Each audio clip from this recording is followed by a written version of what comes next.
Good evening, everyone, and welcome to DIA. My name is Matilde Guidelli. I'm a curator here and the organizer of the Artist on Artist lecture series, where since 2001 we invite an artist to reflect upon the work of another artist in DIA's collection and past program.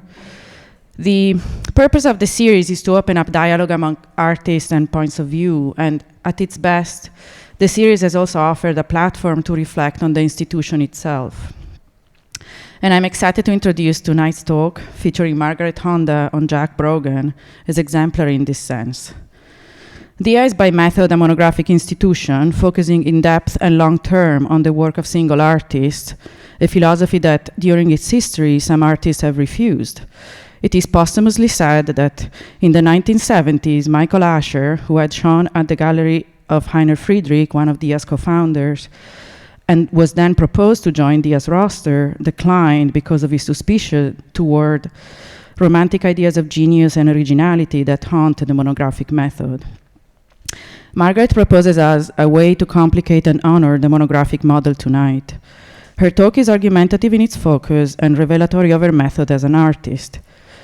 Before passing it on to my colleague Jordan Carter, who will introduce Margaret, we wish to thank Edith Bowman-Brogan for her generous sharing of Brogan's essential photographic archive with us, Karen Dunbar and Roxy Gonzalez at the Michael Asher Foundation for kindly providing the oral history they conducted with Brogan, as well as key images, Green Naftali Gallery for images of works by John Knight, as well as everyone at DIA who helped make tonight's talks possible, and in particular, Max Tannon, Kim Golding, Emily Markert, and the visitor service team.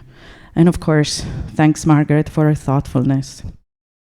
Thank you, Matilde. And hello, everyone. I'm Jordan Carter, also curator here at DIA, and I'm really delighted to introduce Margaret Honda this evening. Margaret Honda was born in San Diego, California in 1961.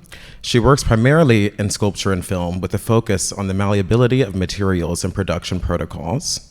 Her work has been exhibited internationally at venues such as the Art Institute of Chicago, the Carnegie Museum of Art in Pittsburgh, and KW Institute for Contemporary Art in Berlin.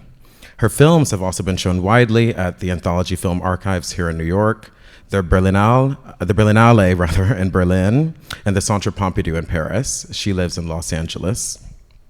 Currently on view at the Art Institute of Chicago is Honda's remarkable and sight-conditioned installation titled Double Feature with Short Subject, curated by Matthew Witkowski, who joins us in the audience, which spans the 300-foot-long skylight of the museum's Griffin Court.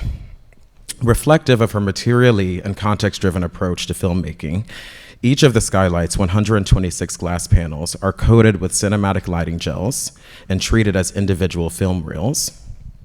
With over 2 full sets of gels employed, the corresponding composition comprises, quote, 2 feature films and 1 short, with all 3 simultaneously animated by the shifting conditions of the sun for an ambulatory audience traversing the atrium's linear expanse.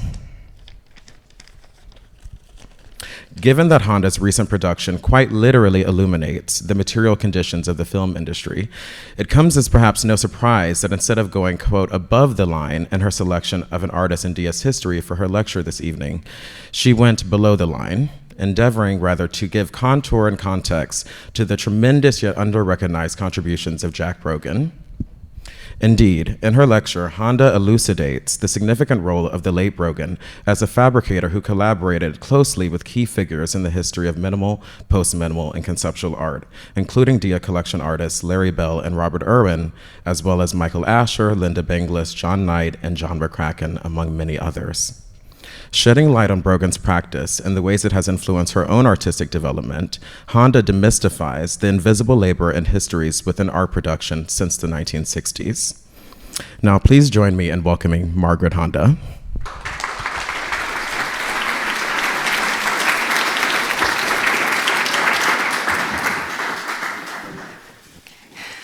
Thank you all for joining us tonight. Thank you, Jordan Carter, Matilde Guidelli, and the DIA Foundation for your invitation and support. Thank you to Lynda Benglis, Robert Irwin, John McCracken, and Robert Therian, who all spoke with me at length when I did my early research on Jack Brogan. More recently, Matthew Sims, Mariana Stockebrand, Robert Irwin's studio, Joseph Hubert, Michael Asher Foundation, Ann Goldstein, Matthew Witkowski, Inventory Press, Maya Honda, and Morgan Fisher were extremely helpful. And I am most grateful to Edith Bauman for her generosity and for opening up Jack Brogan's photo archive to me. When I was thinking about an artist on artist presentation, Robert Irwin and Larry Bell had just opened exhibitions at Dia Beacon. Both of these artists provide the occasion to talk about Jack Brogan, who was a fabricator based in Los Angeles and who all three of us worked with. From 1960 until his death last year, Brogan helped a number of artists, most notably Irwin, produce and conserve some of their most iconic pieces. The very first and the very last artworks that Brogan made were for Irwin, and Irwin has said, "My association with Jack enabled me to work the way I do now. He influenced my thinking in terms of how I solve problems." Currently at Dia Beacon is Irwin's full-room skylight, Scrim V Dia Beacon, a work that is so parsimonious in what it is, synthetic cloth and natural light, and yet so bountiful in what it does. Although Brogan was not directly involved with full-room skylight or its 1972 predecessor at Harvard's Fogg Museum, he was instrumental to Irwin's initial scrim work, Fractured Light, Partial Scrim Ceiling, Eye-Level Wire, MoMA, from 1970. That was the first of many site-conditioned projects that the two worked on. For MoMA, Brogan provided logistical input and also devised the hanging system that anchored the eye-level wire invisibly into the wall and made it appear to float in space. It's the dark line seen on the far right of the image. Also at Dia Beacon are 5 cubes and 2 standing wall works by Larry Bell. These sheets of glass, plated with metal or vacuum-coated with chemical compounds, completely upend how I perceive light and color. Over the years, I've seen Larry Bell cubes like these, perhaps even some of these, in Brogan's studio, where they were undergoing repairs. Brogan also supervised the refurbishment of Bell's large vacuum chamber in Taos, New Mexico, which was needed to produce these glass walls. Considering Brogan's contributions gives me additional options for how I think about these works. A lot of it wouldn't be here without him, or, as Robert Therian once told me, it would be different work and it would probably be falling apart. There is the artist idea, and then there is a whole other set of values that become a part of the work based on how it's put together. Much of the literature on Brogan necessarily focuses on his association with the so-called light and space artists of the 1960s and 1970s, a group that included Irwin, Bell, John McCracken, Helen Pashkian, Peter Alexander, Craig Kaufman, and Doug Wheeler, among others. Though Bell worked mostly on his own, many of these artists relied on Brogan's technical expertise, particularly with resins and acrylics, and he is responsible for what a lot of this history looks like. But his range was far more extensive, even during those decades. He was working with Michael Asher in the 1960s, and Lynda Benglis, John Knight, Chris Burden, and Alexis Smith beginning in the 1970s. When I met Brogan in the late 1980s, I was in graduate school studying material culture, and I wrote my thesis on him. After that, in the 1990s, I was an assistant in his shop. This evening's talk draws from my earliest discussions and interactions with Brogan, which established how I look for and place his work in the world.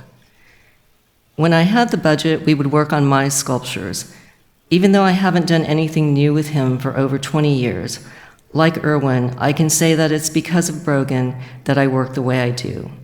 His example of being non-committal with your methods and tools has had a major impact on how I make my work, and our discussions about damaged art as materials with a past and a future help form the ideas I'm most engaged with right now.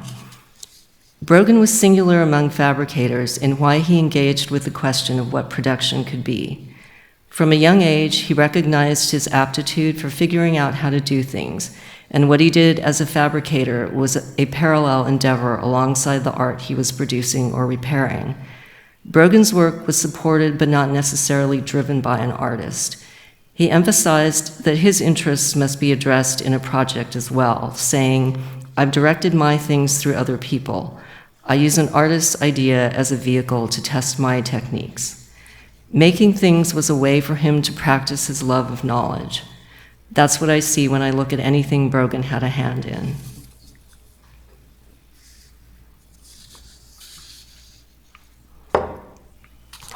There was a constant flow of damaged objects into Brogan's shop, only a fraction of which is on the screen now. When he became known to dealers and collectors, a significant part of his business shifted to repairing damaged work. Some of it he had made originally, and some was made by other people. Irwin, Bell, and John McCracken in particular trusted only Brogan in this matter due to his exacting work and his extensive knowledge of their ideas and processes. Repair work was important for two reasons. It supplied a steady income for the business, and it kept everyone's skills in shape.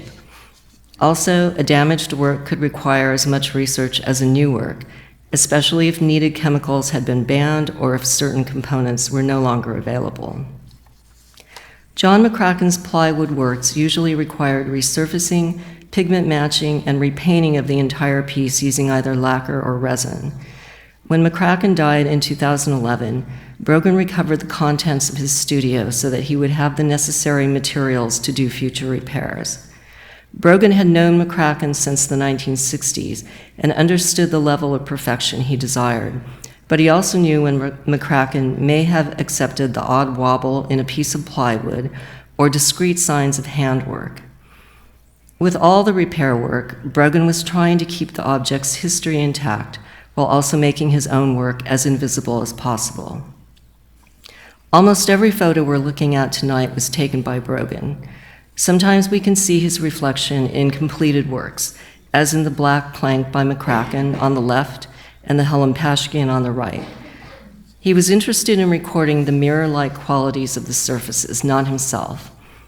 It's instructive to see what he most valued in his work and to see him in the picture this way.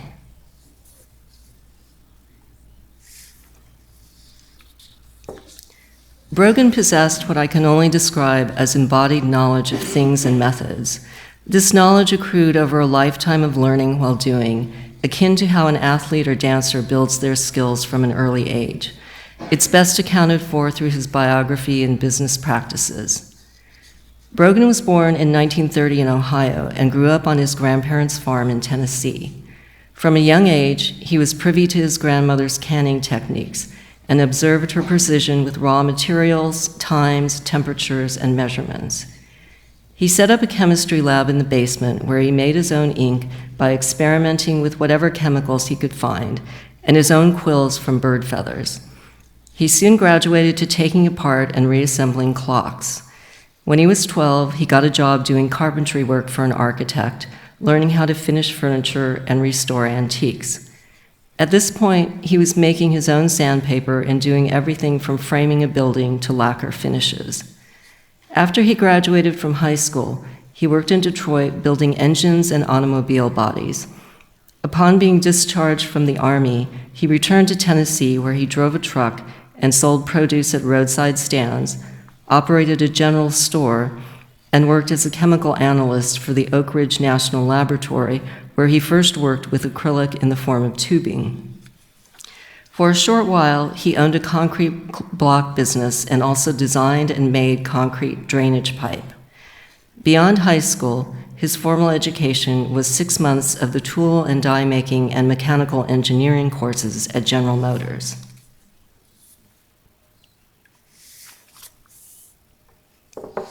He moved to Los Angeles in 1958, where he set up a business silkscreening and making parts for board games.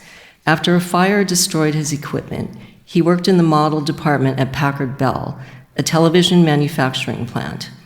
He then worked as a finisher, painting marbleized and plaid finishes on furniture at Master Cabinet, where he met Robert Irwin. Master Cabinet was making the convex wood supports for Irwin's dot paintings, which involved a ribbed structure with a wood veneer skin that made the painting swell out on the front and back. As an exercise, Brogan re-engineered the interior ribs, which would have drastically reduced the structure's weight. Brogan's plan was not used, but this incident is an early example of how he worked. He just wanted to see if there was a better solution. After leaving Master Cabinet, he started a fabrication business where he produced custom hardware and furniture, and also engineered and built custom jacuzzis. He then did freelance work, producing promotional products and installing architectural elements in retail stores. Accounting for the multifariousness of his early output, Brogan explained that he took the jobs that nobody else wanted. Brogan's wide-ranging experience is nothing new or special in our economy, but he wasn't looking for the one thing he could do over and over again. He was trying to expand his knowledge and skills mainly for that reason alone. The fact that he could do so while also surviving financially is the result of timing and geography. In 1965, Brogan opened a business called Design Concepts in Venice, California, which offered fabrication of unique objects and spaces for architects, designers, and contractors. With access to materials developed during World War II and working in proximity to the distribution hub that is the Port of Los Angeles, Brogan was one of many subcontractors supporting the burgeoning aerospace, consumer goods, and construction industries in the Los Angeles region.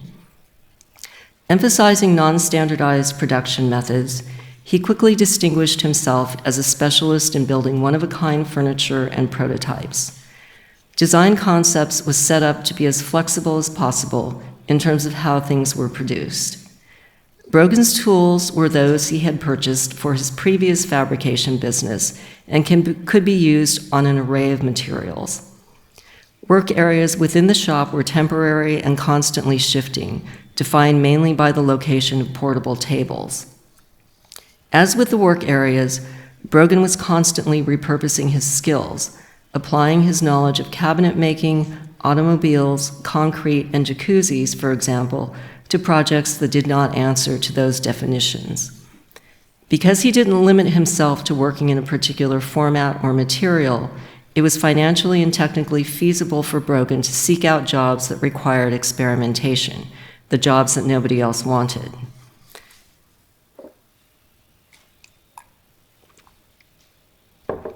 A year after the shop opened, Irwin hired Design Concepts to fabricate an acrylic sculpture. The success of that project led Irwin to refer other artists to Brogan, who, at first, was reluctant to work with them because the commercial contracts were proving very lucrative. But by the mid-1970s, those contracts were decreasing, and by 1981, art fabrication and related activities accounted for about 90% of the business. The change in focus was due, in part, to the location of Brogan's shop from 1965 to 1975. Brogan initially operated out of a building on Lincoln Boulevard in Venice, less than 1 mile from the studios of Irwin, Peter Alexander, Ron Davis, and other artists. Michael Asher was a neighbor. Lynda Benglis had a studio in Venice in 1973 and met Brogan through Irwin. Those artists he initially worked with all had studios close to his shop, and his working relationships developed out of his friendships with them. The business philosophy made working with artists a logical and serendipitous shift for Brogan, and he initially subsidized artist projects with commercial contracts. As he would later point out, it's difficult to find something that's like working for artists, where every job is a little different.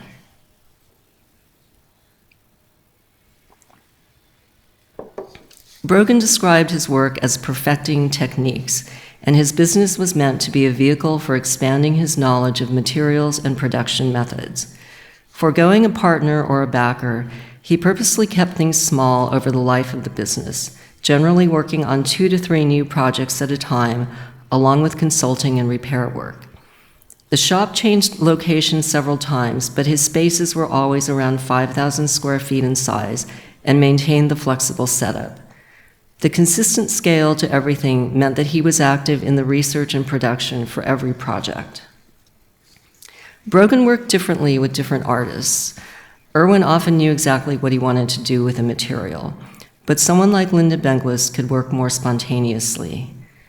When Benglis first approached Brogan in 1973, she was interested in spraying metal onto her existing sculptures to make them look as though they had been cast. Previously, Brogan had used metal spray equipment on plastics and had developed a ceramic coating to prevent the material from being ignited by the molten metal.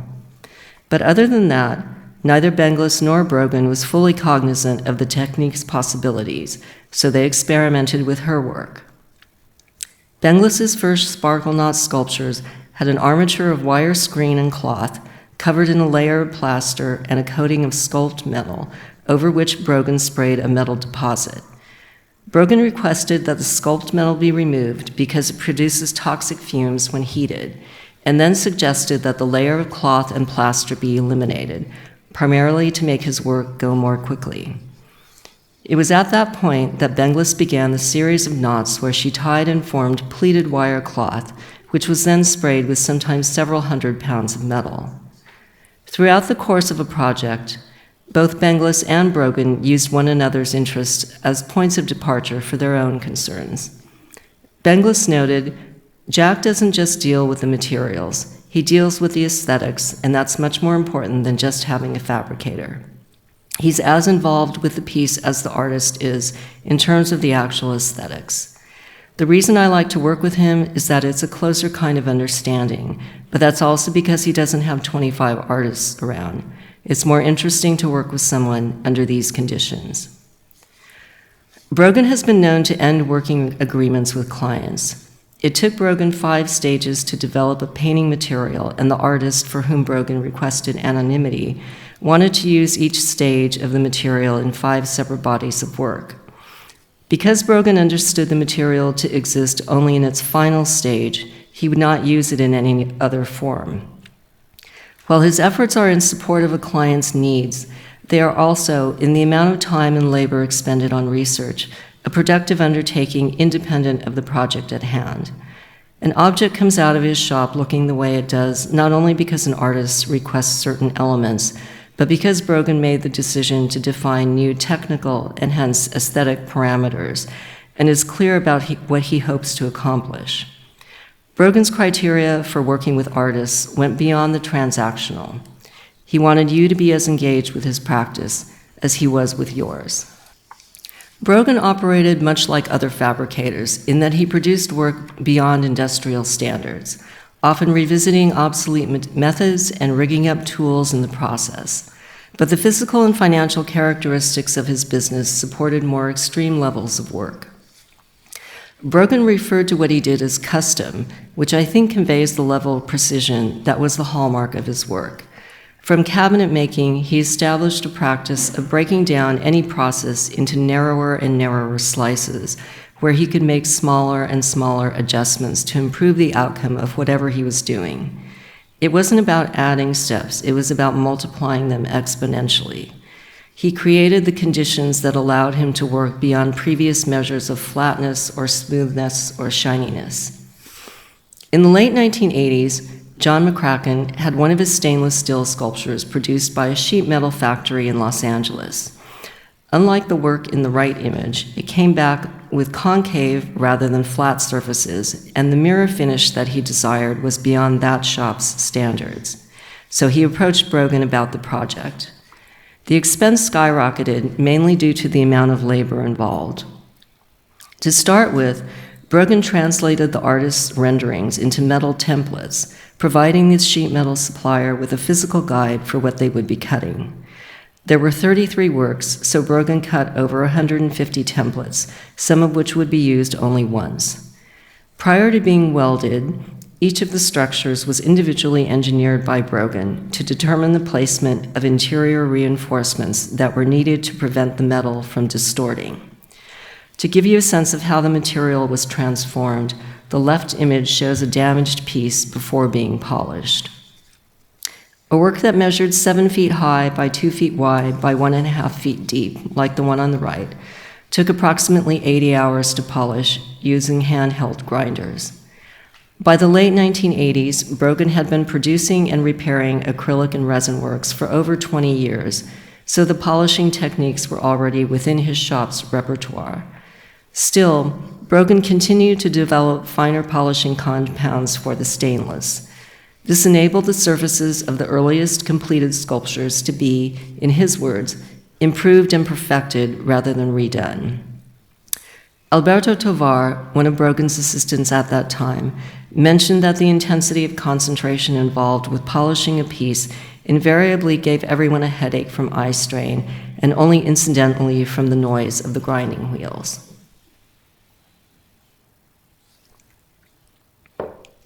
Brogan would experiment and figure out how to do things, but much of the work was carried out by his assistants. He usually employed 3 to 4 people at a time, but sometimes hired temporary workers for jobs with tight deadlines or that might need a specialist like a welder. The majority of the over 100 people who worked for him came from cabinet-making backgrounds, referred through his network of contacts in the field. Most of his assistants were from Mexico or Central America, where cabinet-making as a trade is currently more widely practiced. He was always looking for people who were able to transfer that way of thinking and working between materials, as he had done. Because nobody in Brogan's shop trained to be a fabricator, much of the activity was learned as it was being applied to the actual work, and his assistants had to be adept at developing multiple skills. Brogan treated people well, but the standards of his shop went beyond what would have been practiced anywhere else, which was demanding on his workers. Alberto Tovar remarked, "My previous jobs were different because they allowed for deviation. This job requires more attention to quality at all levels. There's no room for mistakes."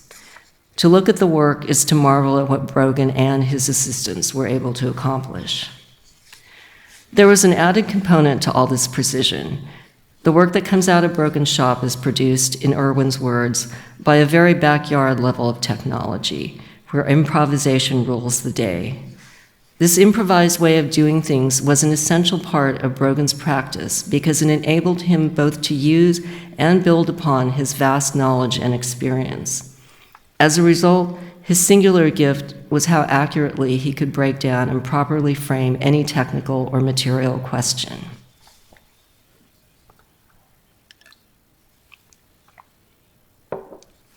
In 1966, Brogan began working on the first of 13 acrylic columns for Irwin, the largest of which would measure 32 feet high.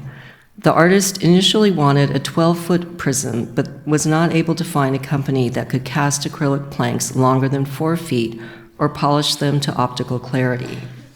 For Irwin's columns, Brogan relied on his knowledge of laminating and polishing to design and create the needed tools.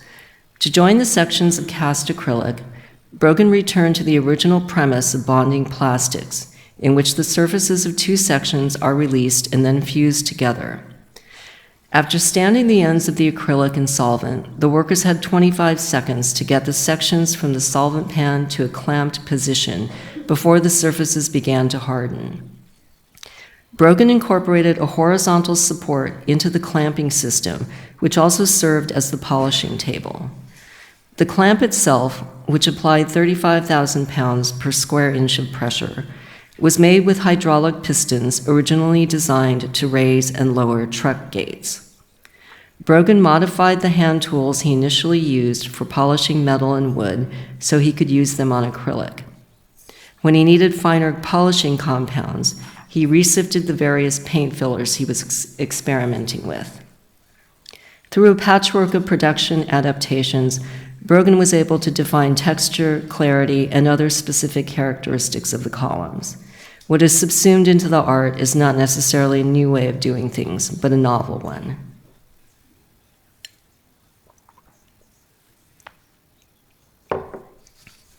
Around 2010, Brogan learned of a new generation of cast acrylic that allowed both him and Irwin to improve on their earlier efforts, so the two embarked on a series of new columns.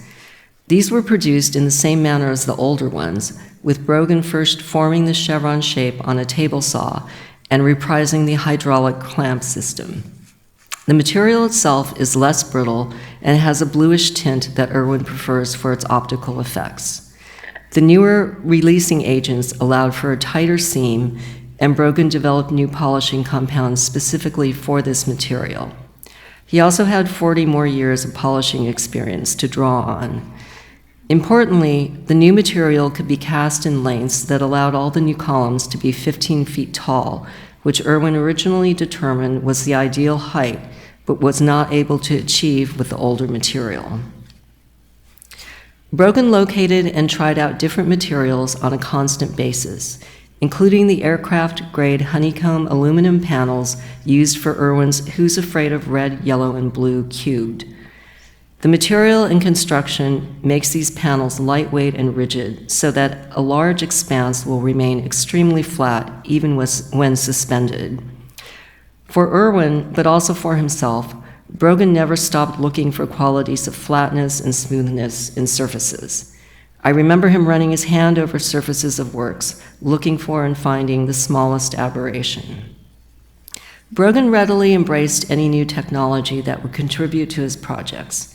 He was an early adapter of industrial laser cutters for Irwin's work, and most recently he was enamored of 3D printing because I think he liked the idea of it eliminating a lot of steps. However, I think about works like Irwin's columns and McCracken's stainless pieces, mid-20th century abstract sculptures which look like they should have been extruded from a machine, or the plated metal corners for Larry Bell's repaired cubes, and all of it could only be the result of much hands-on effort.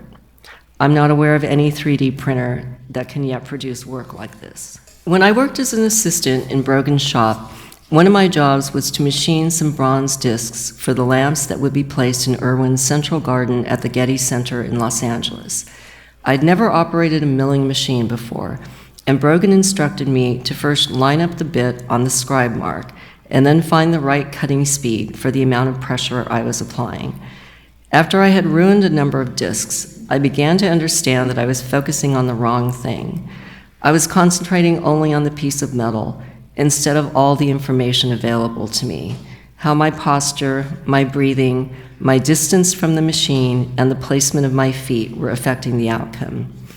My memory of this experience brings to mind something Irwin said about his 1970s scrim piece at MoMA.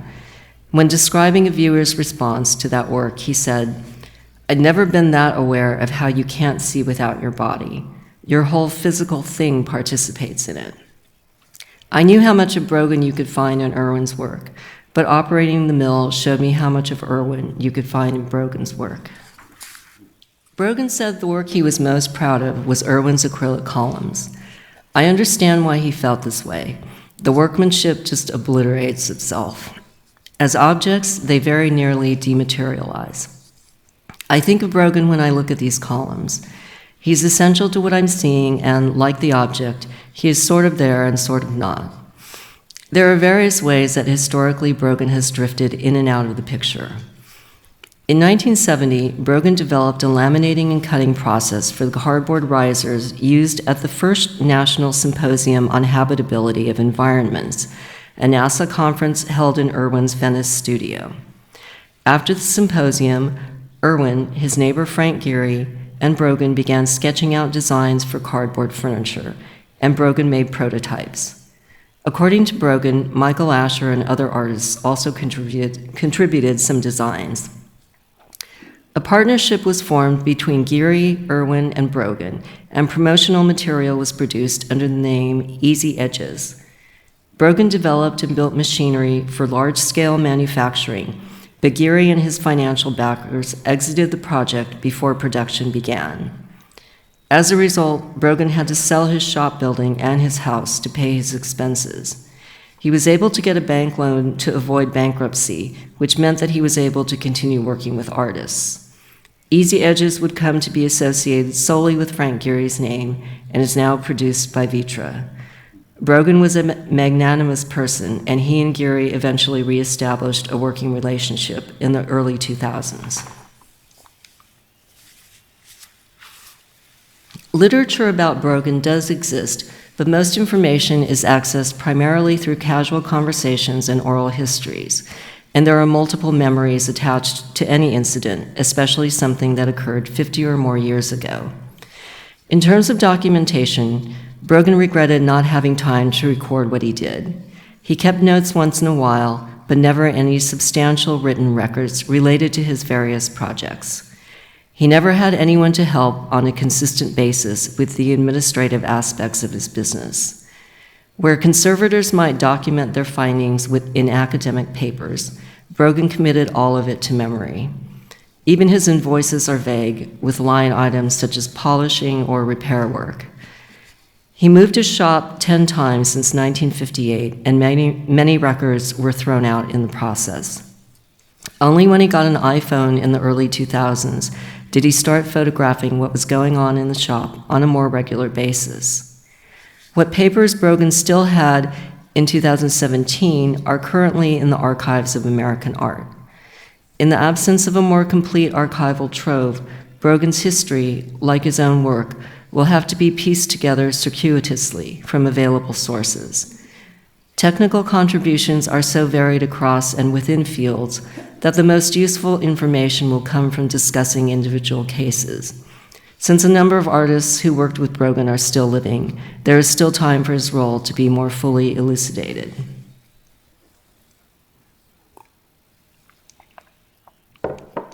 What Brogan did was time-sensitive and cannot be replicated. 35 years ago, the late gallerist Daniel Weinberg described Brogan as a dying breed. Weinberg was referring to the fact that there were no other people to whom he could send his most challenging restoration jobs, but he was also suggesting that Brogan was of an era that was already over. No fabricator's life story sounds like Brogan's anymore. He started out in the 1940s working in an economy that needed and fostered analog skills, which also doesn't happen anymore. And Venice in the 1960s provided cheap real estate because it was a high crime area. You have to look at his entire context to understand how he was able to do what he did. What Brogan accomplished in the mid-20th century in Los Angeles could now only be initiated as an artisanal undertaking by someone of independent means or with major financial backing. Brogan's business, which became Brogan Studio Incorporated in 2004, closed earlier this year after the last Robert Irwin acrylic sculptures were completed and shipped. Presently, fabricators, technicians, and assistants are increasingly seen. We understand them as contributors to a work, if not always collaborators, and a public acknowledgement indicates the reality of how things get made. But just as there is above the line and below the line in the film industry, the same seems to hold true for art, although it is changing. Some people are understood as being responsible for the creative development of a project and are therefore not easy to replace, for example, a director or an artist. And some are responsible for the day-to-day work of production and are therefore less visible and assumed to be more easily substituted, such as a cinematographer or a fabricator. I would say that Brogan falls into the former category, but throughout his career, he has consistently fallen into the latter, as have most fabricators of his generation.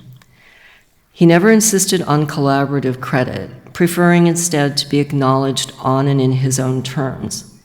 In reality, what that amounted to was a chronic lack of recognition within a field that predominantly valorizes individual achievement.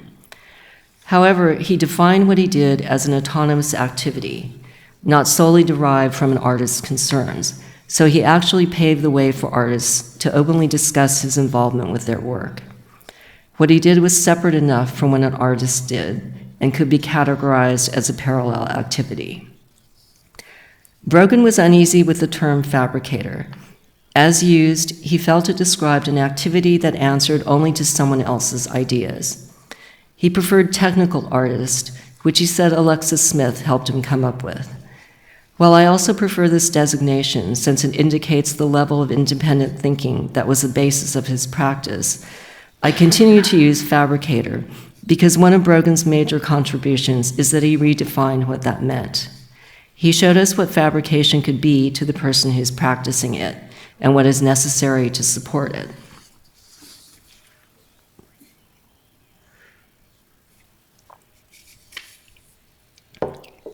In an oral history conducted last year by the Michael Asher Foundation, Brogan discussed his long friendship and working relationship with Asher.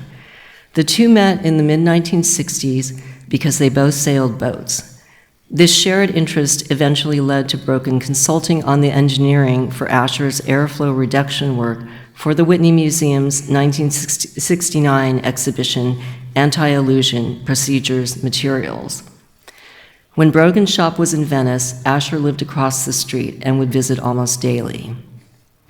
Brogan would go on to build the wooden frames that were used to make Asher's plexiglass works, where a heated sheet of plexiglass was draped over the frame and then cooled in place to form the finished shape.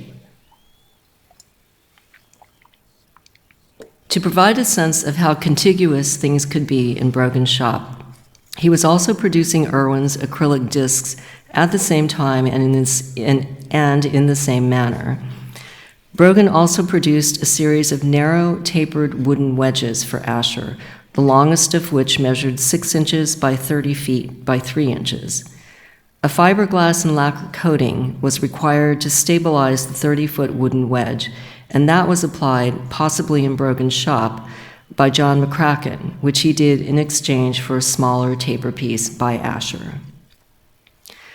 Brogan and Asher frequently talked about ideas, with Brogan at one point somewhat jokingly suggesting that Asher could just attach his name to an exhibition and not even have to show up. That conversation was a precursor to Asher's 1975 exhibition at the Gallery of Otis Art Institute in Los Angeles, in the present exhibition, I Am the Art, the first work that Asher defined in the medium of language.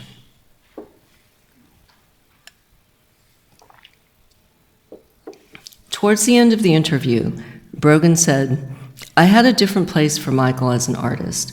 I worked with James Turrell and Robert Irwin, Doug Wheeler, but Michael was different. I don't know, I had a different feeling." When pressed to clarify this different feeling, Brogan responded, "He was so pure." Although pure is a problematic word, as Brogan used it, we can understand it in a very specific way. Entry 4 in the Merriam-Webster Online Dictionary defines pure as having exactly the talents or skills needed for a particular role. I couldn't agree more with his assessment of Asher, but Brogan also revealed much about himself by saying that Asher was pure. Among a group of exceptional artists, Brogan singled out the one who gravitated away from objects as commodities or markers of individuation, and whose project adhered to, as Benjamin Buchloh noted, that devotion to all the material conditions within which an aesthetic construct is produced and perceived. I feel about Jack the way Jack felt about Michael. He occupies a different place for me. Thank you.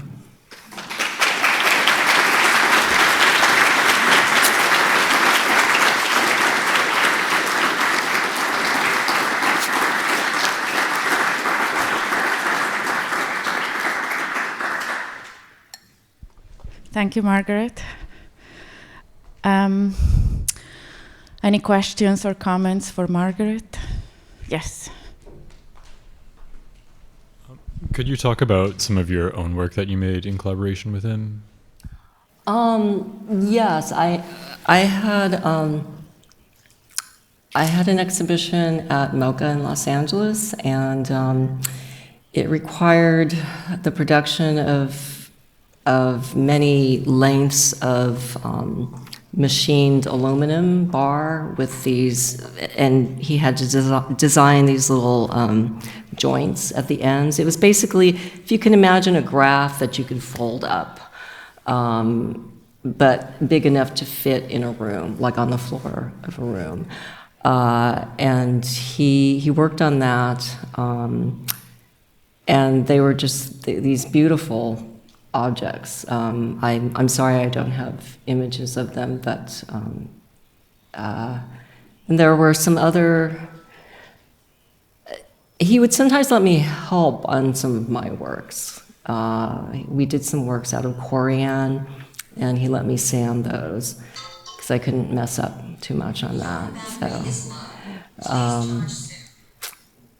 And he did some, there were also some pieces where he had to do some woodworking for me. So it was kind of a combination of things, and it was just a real joy to work with him. Has any thought been given to, I know this isn't your responsibility, but so many people are worried about artworks that are going to get damaged that can no longer be fixed because he's not around. I know the archives have been donated, but is there any other archival thing being done, or preservation of materials and supplies, or thought to what we're going to do without Jack Brogan?